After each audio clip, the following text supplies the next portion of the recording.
Hello and welcome to A Gypsy Kiss, the vlog. I'm Shelley Carney. And I'm Toby Eunice. Stick around after the intro, and I'm going to share with you a new Fenn unintended clue. You mean the one in Too Far to Walk? Nope. Wow.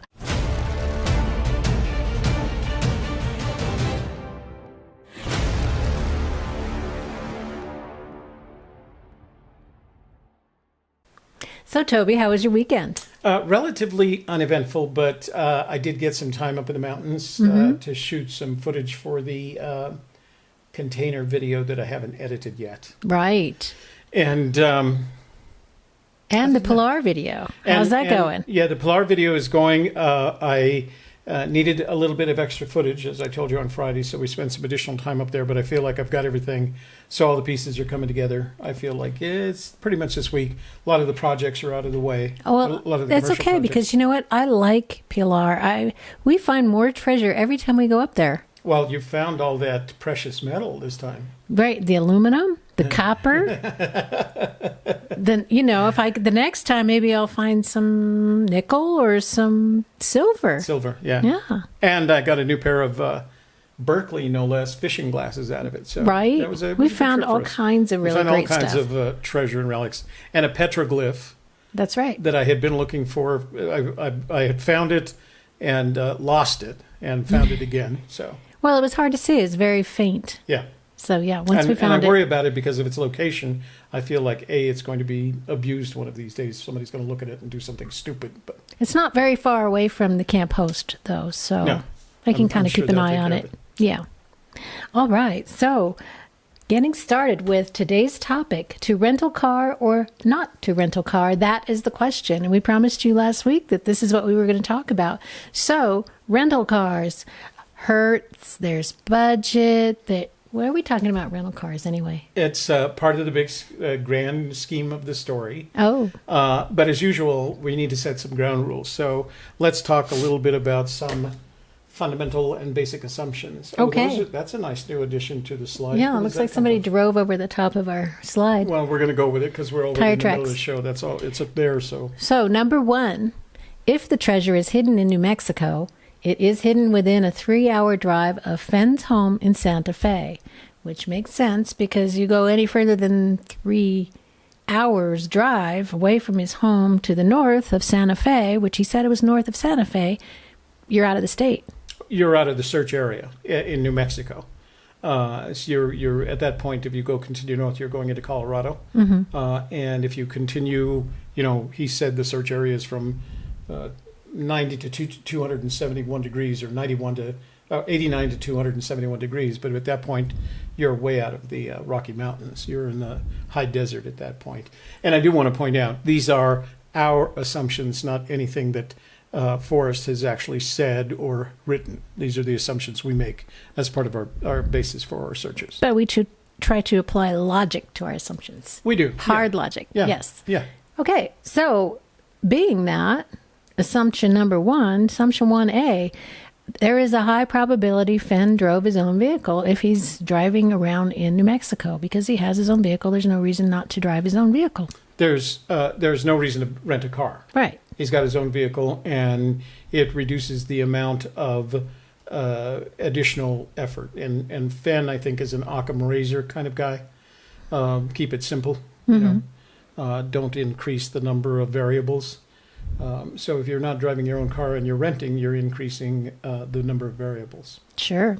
Number two, if the treasure is not hidden in New Mexico, it is hidden within a 3-hour drive of a hotel or an airport. Well, that makes sense because it's we know it's in the Rocky Mountain region of the United States. So there would be a hotel or an airport pretty much anywhere in that area, right? Yeah, let's use Cody, Wyoming as an example. Okay. We know that Fenn travels up to Cody, Wyoming once a year, or at least did while he was on the board of directors of the Buffalo Bill. Buffalo Bill Cody mm-hmm. Museum. Yes. It's Wild Bill Hickok and Buffalo Bill Cody. And that he used to make an annual trip up there for their board of directors meeting. So you could get up there, and if you needed to go someplace for a day, take a drive around, Mm-hmm. You could rent a car. Rent a car. And you could drive for 3 hours, take 4 hours to hide a treasure, and then you could drive back for 3 hours. So you can make a similar assumption about being near an airport or a hotel. So the hotel would be if he was traveling on business or vacation. The airport if he flew in for the day. So in either case, then there's a high probability he had to rent a car. Right. So those are the fundamental assumptions we've already made. So that leads us to the three possible flying scenarios. Okay. So scenario 1, someone he knows flies him in a private aircraft. Well, he was a pilot. He had his own plane. He sold his plane, but he has a grandson who's a pilot, and I'm sure he knows a lot of pilots because that would be his group of friends, right? Well, it is one of the kind of sub-assumptions I made is that when he sold the airplane, he sold it to someone with a kind of agreement that Forrest would make. And what he would say to this someone is, I'll sell you this airplane at a reasonable price, maybe even a discount, if I can be assured that when I need an aircraft and it doesn't compromise whatever you want to do with the aircraft, I can rent it from you at a fair rate. So it is very likely he had access to at least his own old aircraft, and perhaps even the aircraft owned by others. And Lord knows you can walk into any airport in America and find somebody who rents aircraft at an hourly rate. Sure. Number 2, he charters a small jet like a Learjet or a corporate jet. Somebody who does that as a business, a corporate jet. They can be hired out or chartered, and he could fly himself and anybody else he wanted to take with him up to Cody or anywhere else. Which would make sense to me if, for example, on one occasion, one or more occasions, he wanted to take Peggy with him. Getting in and out of the Malibu because it's a low-winged aircraft or even a high-winged aircraft, for someone that age is difficult enough. And right. Peggy is a petite little thing anyway. So it would be hard other than to fly her on a charter aircraft, which has the stairs, which has the bursar, which has the flight attendant. And if she needed a wheelchair, they could manage that as well. Exactly. Yeah. So they had that. Right. So that's a reasonable option as well. Sure. Number 3, he flies a commercial carrier like one of the big airlines or a small commuter airline. United Commuter out of Albuquerque to Denver, Denver to Cody, or Denver to West Yellowstone. Easy enough. So as I look at those 3 scenarios, the commercial carrier seems to me the least likely. Right. Why is that? Well, it would increase the number of variables, right? He would have to do one of 2 things with his baggage. Either he'd have to check the baggage with a 42-pound or 2 20-pound pieces of metal in it. It may not be inspected, but now it's flying in checked baggage and it's uninsured. Right. And who knows what can happen after that. And he had a strong attachment to those things. It's doubtful he'd let it out of his sight like that. Right. If he didn't do that and he decided to take it on board with him, now he's got to go through security. It would go through the X-ray machine, and he would be asked to open up. Now open his luggage up. Now he could answer the question, well, where did that come from, or what is it, or how did you end up with all this gold? He can say, it's mine, and that's a perfectly reasonable answer. Sure, but the TSA agents aren't mute, so Right. they might tell their friends. Well, not only might they tell their friends, they would at least pull you aside and have a conversation and maybe even ask you to prove that was your gold and why are you traveling with this? And it just leads to a lot of questions. Sure. So I think that eliminates at least the commercial, the idea that he flew a commercial airline. But I don't know why I keep going back.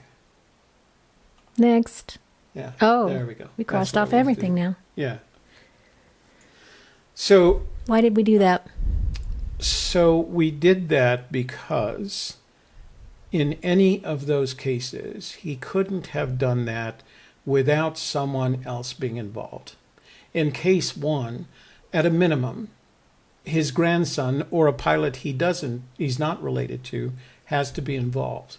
At a minimum, a car rental agency in some airport north of Santa Fe, in Colorado, Wyoming, or Montana, has to be involved.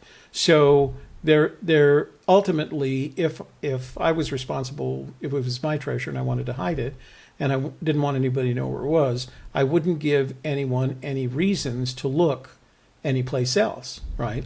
So a flight plan, or the fact that you could track an aircraft, or that even your grandson knew, because he says nobody else knows. How do you say this to Shiloh? I want you to fly me to West Yellowstone, wait at the airport for 3 or 4 hours. I'm going to rent a car, and then I'll be back. I'll come back. So you've already got more people involved than you want to be, and it's just as true if even, and you've got somewhat of a paper trail in the form of the rental car.